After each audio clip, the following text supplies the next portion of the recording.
ভারতের স্বাধীনতা দিবস উপলক্ষে আয়োজিত অনুষ্ঠানে বাংলাদেশ পরিস্থিতি নিয়ে মুখ খুলেছেন ভারতের প্রধানমন্ত্রী নরেন্দ্র মোদী।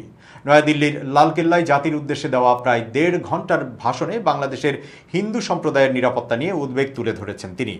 একই সঙ্গে তার আশা দ্রুতই পরিস্থিতি স্বাভাবিক হবে বাংলাদেশে। খবর এনডিটিভির।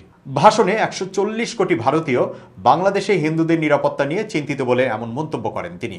নরেন্দ্র মোদী বলেন, প্রতিবেশী দেশ হওয়ায় বাংলাদেশের পরিস্থিতি নিয়ে আমাদের উদ্বেগ থাকবে। আশা করি দ্রুত পরিস্থিতি স্বাভাবিক হবে। আমরা আশা করি সংখ্যালঘু হিন্দুরা নিরাপদে থাকবেন।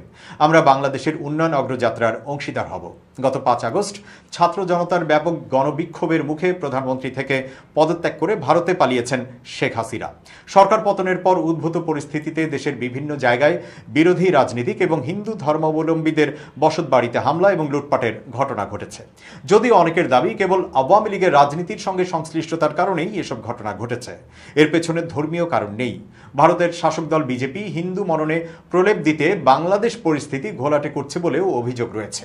এর আগে অন্তর্বর্তীকালীন সরকারের প্রধান হিসেবে শপথ গ্রহণের পর নোবেলজয়ী অর্থনীতিবিদ ডক্টর মোহাম্মদ ইউনুসকে পাঠানো শুভকামনা জানানোর বার্তায়ও মোদী সংখ্যালঘুদের নিরাপত্তার বিষয়টি মনে করিয়ে দিয়েছিলেন। চলমান অবস্থায় বিএনপি জামায়াতের শীর্ষ নেতৃত্ব সব ধরনের সহিংসতা থেকে নেতাকর্মীদের সতর্ক করে আসছে। আইনশৃঙ্খলা পরিস্থিতিরও উন্নতি হয়েছে।